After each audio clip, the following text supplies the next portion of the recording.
Ahora. Vamos a tribunales porque en los próximos minutos se va a conocer la deliberación del Pleno de la Corte Suprema con respecto a la solicitud de remoción de un grupo de parlamentarios del fiscal regional de Coquimbo, Patricio Cooper. Está en el lugar Poirot Escobedo y nos cuenta. Poirot, ¿qué tal?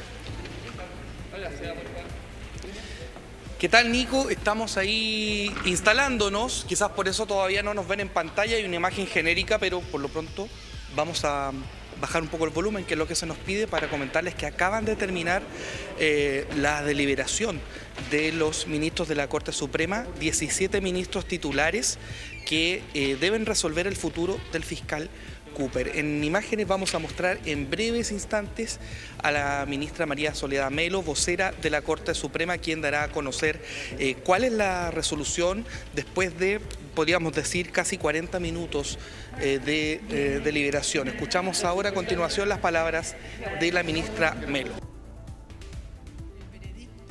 Oportunamente saldrá el fallo redactado y se les pondrá en conocimiento, por supuesto, de las partes interesadas. Pero entonces, en el requerimiento de remoción del fiscal regional de Coquimbo, señor Patricio Cooper Monti, el Tribunal Pleno, por unanimidad de sus integrantes, ha estimado desestimar la solicitud que ha sido planteada por diputados de la República. Existen algunas prevenciones que se estamparán en su oportunidad en la decisión que va a ser puesta en conocimiento de los intervinientes. Eso es todo lo que les puedo informar. Muchas gracias, muy buenas tardes. Hasta luego. Bien, entonces lo decía la ministra vocera de la Corte Suprema, María Soledad Melo, por unanimidad es desestimado entonces el requerimiento de remoción contra el fiscal regional de Coquimbo, Patricio Cooper. Vamos a dejar unos segundos para que el equipo ahí pueda ir a tomar declaraciones, reacciones al respecto. Pero está ahí Poirot Escobedo con el equipo justamente para eso. Escuchemos a ver, Poirot, bueno, se define por unanimidad entonces por parte del Pleno del Máximo Tribunal desestimar este requerimiento que buscaba remover al fiscal Patricio Cooper, fiscal regional de Coquimbo. Todo esto tras lo que fue la situación de la investigación de Sierra Bella, que involucró en algún minuto a la exalcaldesa de Santiago, Gracie Hasler, la diputada Carol Cariola, en una situación bien polémica también que se dio en su minuto.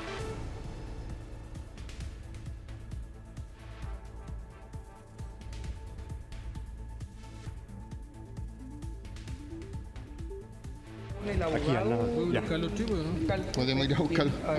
Yo estoy en vivo. La Corte Suprema, que en esos términos, abogado, muy buenas tardes. ¿Qué le parece esta decisión por unanimidad que desestima el requerimiento de los diputados?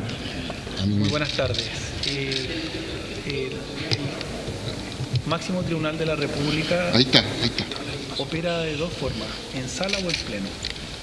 Y el pleno, o sea, todos los ministras de la Corte Suprema han resuelto por unanimidad desechar la solicitud de remoción de un fiscal de la República, como el fiscal Cooper, que cumplió íntegramente las funciones y, no obstante haberlas cumplido, fueron solicitadas una remoción por parte de 10 diputados. Quedamos muy satisfechos, creemos que la resolución final que va a ser redactada va a ser contundente. Ahora sí. Continúe, perdón, un problema técnico nuestro que estamos corrigiendo. Que quedamos muy satisfechos con la resolución, creemos que se hizo justicia, la República puede quedar tranquila de que este es un tribunal de derecho donde la política no ingresa, sino que se resuelve en función del mérito de las pruebas presentadas. Y en este caso en particular las pruebas presentadas por los requirentes fueron solamente 2 testigos y un documento. Y nosotros como defensa nos encargamos de presentar múltiples testigos, múltiples documentos que desacreditaron todo y cada uno de los puntos planteados por los requirentes. Así que estamos muy satisfechos con la decisión adoptada. Abogado, ¿puedo hablar ya con el fiscal? Le acabo de informar al fiscal Cooper de la decisión y no he podido hablar con mayor extensión con él, pero está muy satisfecho también. Usted en los alegatos planteó, seguimos en vivo, abogado, para que usted lo sepa, usted planteó que él era el mejor fiscal de Chile. Dio algunos datos incluso. ¿Por qué usted sostiene eso? Desde el arribo del fiscal nacional, el fiscal nacional don Ángel Valencia por primera vez estableció métricas y estándares para los fiscales de todas las regiones. Hay 19 fiscalías regionales. Y la métrica se planteó en dos ámbitos. El primero, que se disminuyeran ostensiblemente los archivos provisionales, y la segunda, que se aumentaran ostensiblemente las condenas en procedimientos ordinarios y abreviados. Pues bien, las condenas en la Fiscalía Regional de Coquimbo fueron aumentadas en un año, desde que asumió el fiscal Cooper, en un 34,1%, que fue la mejor fiscalía de las 19. El promedio de las fiscalías regionales fue un 10%, con lo cual evidentemente resultaba muy interesante plantear quién es el fiscal Cooper y cuál es el trabajo que se está haciendo. La ministra Melo también le planteó que van a hacer algunas precisiones que le van a comunicar a su defendido en este caso. ¿Por dónde cree usted que van a ir esas precisiones? Yo no me voy a aventurar a las prevenciones que plantea algunos de los ministros o ministras que van a quedar plasmadas en el fallo definitivo. Abogado, estamos en vivo para D3 Digital PM. D3 en vivo para... Bueno, sigue hablando el abogado Matías Insunza, representante legal del fiscal de Coquimbo, fiscal Patricio Cooper. Se le pregunta ahora si es que se ha podido comunicar con el fiscal. Pudimos informar al fiscal Cooper de la decisión adoptada.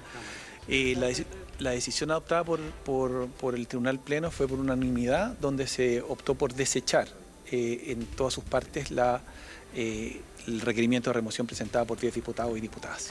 Un móvil político. El fiscal se encuentra muy satisfecho y Abogado, tranquilo. ¿un móvil político usted cree los diputados, más allá de la fundamentación jurídica, cree que hay una motivación política de afectar la investigación de un fiscal? Yo no voy a atreverme a calificar las motivaciones. Lo que sí voy a hacer es que el análisis riguroso del requerimiento dio cuenta, una vez que se presentaron las pruebas, de que los hechos planteados en el requerimiento no habían ocurrido como así se plantearon. Usted, abogado, hablaba precisamente de la contundencia de los argumentos, las fundamentaciones de su parte respecto a lo que habían sido los argumentos o las pruebas presentadas por la parte querellante en este caso, ¿no?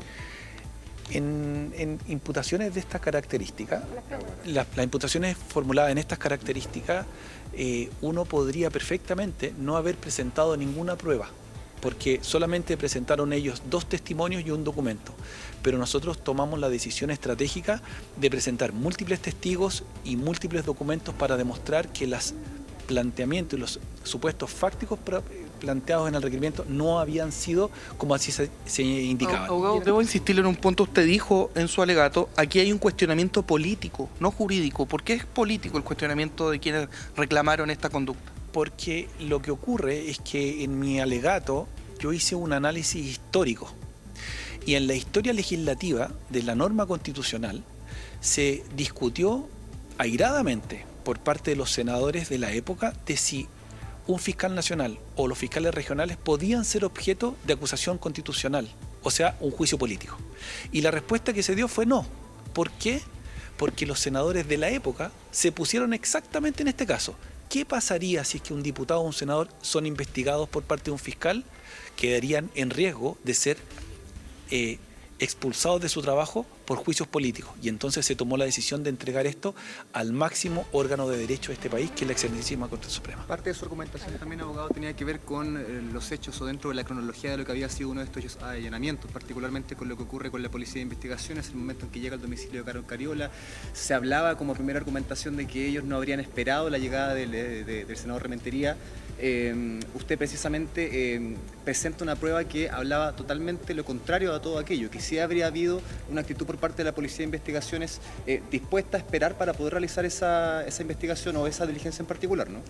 La Policía de Investigaciones de Chile actúa, como así lo declararon todos los funcionarios que concurrieron a este procedimiento, siempre con 2 principios: la igualdad ante la ley y el respeto irrestricto a los derechos fundamentales.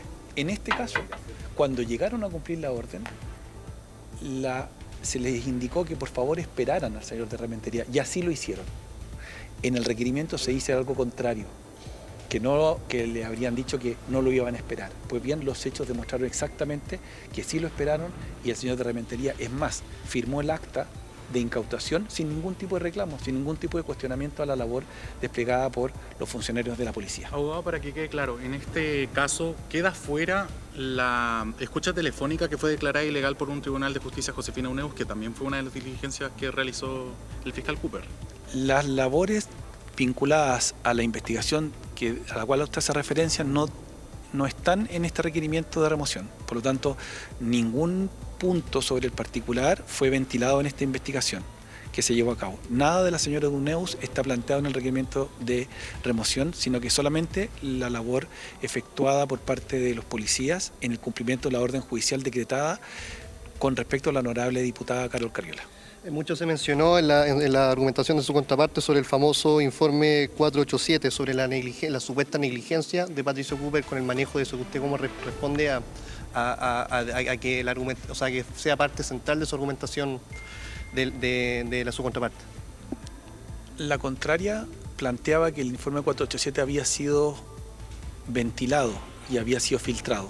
Lo que se acreditó en este procedimiento es que mientras el informe estuvo en manos de la Fiscalía desde el 18 de diciembre hasta el 3 de marzo, no se filtró ni una palabra de ese informe. Solamente empezaron las filtraciones al momento en que fue entregado parte de ese informe el día 3 de marzo.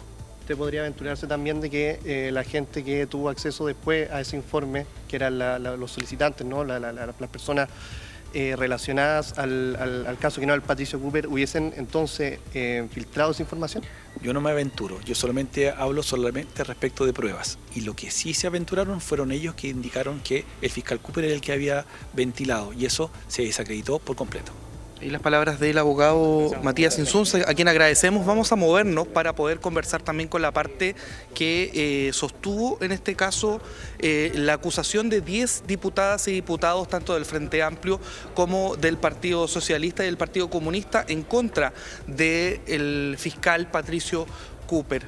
Vamos a esperar que llegue hasta el punto acordado, ¿cierto? Ahí estamos mostrando en imágenes a la abogada Karina Fernández, quien sostuvo esta acusación, pero finalmente fueron desestimados sus argumentos. ¿Qué cosas se plantearon? Por ejemplo, dijo el abogado Insunza que aquí hay un cuestionamiento político, no jurídico, dijo en sus palabras, en este caso el defensor del fiscal regional de Coquimbo, también dijo que en este caso un tribunal decretó una orden de entrada y registro en el caso de lo que se ha objetado respecto de la diputada Carol Cariola, cuando ella estaba en pleno trabajo de parto, este allanamiento, y también que de prosperar esta acusación que buscaba su destitución, se habría generado un problema de igualdad ante la ley brutal. Así lo dijo en estos alegatos. Una audiencia del Pleno de la Corte Suprema que se prolongó por varias horas. Estuvimos de hecho desde las 14:30 aproximadamente siguiendo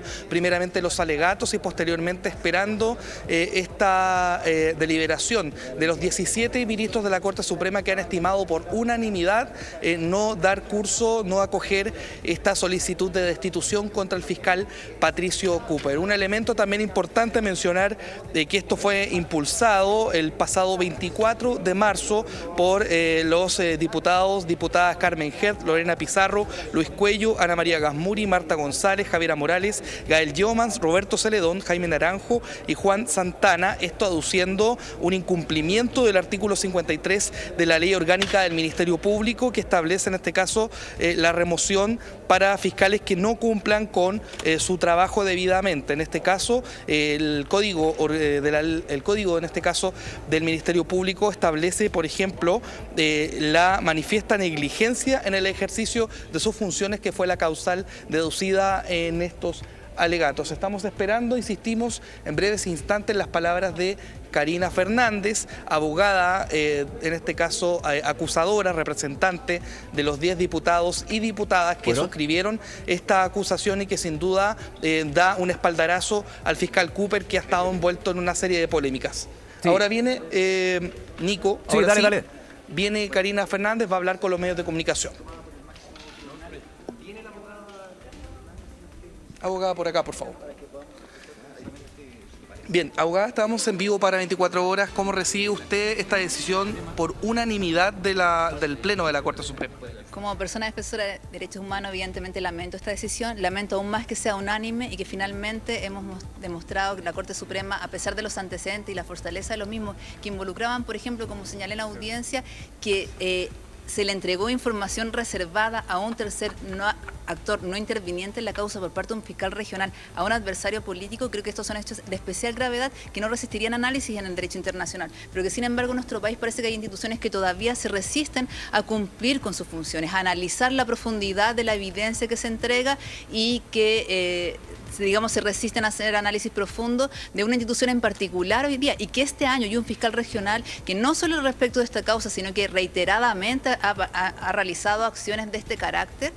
Una sala penal que este año se ha visto enfrentada a diversas solicitudes de amparo precisamente por situaciones en las que los fiscales regionales o los fiscales locales no hacen las solicitudes apropiadamente a los tribunales respecto de instrucciones de la invasión de situaciones intrusivas. Creemos que es lamentable. Como siempre también los defensores de derechos humanos tenemos que evidenciar lo obvio, y en este punto lo obvio era que en este país no hay nada que explique que nosotros hayamos conocido las conversaciones personales o los comentarios de una parlamentaria respecto del presidente de la República, porque eso no tiene por qué está en un informe policial, y eso fue lo que hoy día la Corte Suprema abdicó de analizar. Usted en los alegatos planteó la jurisprudencia de la Corte Internacional de Derechos Humanos, por ejemplo. Tomando eso en consideración, ¿van a apelar a alguna instancia internacional, dado que no llegaron a un resultado óptimo acá ante la Corte Suprema? No, porque la instancia internacional la tiene que agotar las víctimas de cada caso, y en este caso nosotros representábamos a la sociedad chilena en la idea de una remoción por los impactos que estos hechos han tenido en la sociedad. Por eso considero que si la defensa de Cariola o no se desistió de una nulidad, no son situaciones que impactan a esta discusión, porque el estándar de esa discusión era otra, mostrar que un fiscal dejó de ser idóneo, y si esa nosotros no logramos mostrarlo a la luz de los intereses generales del país, entonces no podemos ir a sede internacional. Abogado, ¿qué le parece en particular la contraargumentación presentada por el abogado Matías Insunza, donde se señalaban en toda esta serie de antecedentes una serie de testimonios por parte de miembros también del Ministerio Público que hablaban de una manera sumamente positiva de la trayectoria del fiscal Cooper? A mi modo de ver, la trayectoria del fiscal Cooper solo agrava esta situación. Esta situación es generada por un fiscal no solo de especial relevancia, sino de 25 años de experiencia y trayectoria, que justamente han demostrado que ha dejado de ser idóneo cuando un fiscal con esa trayectoria comete las negligencias que yo manifesté en este caso. El abogado también planteó que aquí hay un cuestionamiento político, no jurídico, dijo. Yo no hice ninguna manifestación política en mi alegato. Ustedes, y afortunadamente también gracias al Poder Judicial, esto se puede transmitir, va a poder quedar por generaciones a disposición de distintas personas, y creo que cualquiera puede observar que yo no hice ninguna alusión política, salvo por el hecho concreto de que se entregó información a adversarios políticos cuando eso está prohibido por el derecho internacional. Y las palabras de la abogada Karina Fernández, por cierto, quien además de llevar adelante esta acusación, hay que decir que ya tiene una trayectoria vinculada a temas de derechos humanos. Hay que decir que allí también centró gran parte de su acusación, señalando que se estaban vulnerando derechos fundamentales, como son, por ejemplo, la filtración de investigaciones privadas, en este caso no resguardando la privacidad de los incumbentes. Presentó como prueba el testimonio del diputado Tomás de Rementería, pareja de la diputada Carol Cariola, quien compareció, por cierto, dando su testimonio, señalando que durante el día del trabajo de parto de su pareja, él fue quien recibió en este caso a los funcionarios de la Policía de Investigaciones, quienes llegaron a realizar estas diligencias, en este caso incautación de artefactos electrónicos, el notebook de la diputada y su teléfono celular, cuando ella estaba precisamente en el hospital dando a luz a su primer hijo. Esto ha sido objetado por la parte, en este caso acusadora, pero finalmente no ha llegado a buen puerto este planteamiento, ¿no?, de solicitar la destitución del fiscal Cooper. Otro elemento también que tenía relación, además de no resguardar, según la parte acusadora, la reserva de las investigaciones privadas, tiene relación con la manera en la cual llevó adelante estas investigaciones, puntualmente lo que tiene que ver con el caso Sierra Bella, las diligencias también que se llevaron posteriormente con el caso Chinamart, y todo esto ha derivado finalmente en un procedimiento que se declaró admisible en su minuto, pero que ya a esta altura ha sido desestimado por la unanimidad de los 17 integrantes de la Corte Suprema que estuvieron presentes en el pleno del máximo tribunal de nuestro país. Puerto Escobedo, entonces, con la información, se rechaza la solicitud de remoción entonces del fiscal regional de Coquimbo, Patricio Cooper. Gracias, Poirot, nuevamente. Que estén muy bien. Nos vemos. Hasta pronto. Hasta pronto.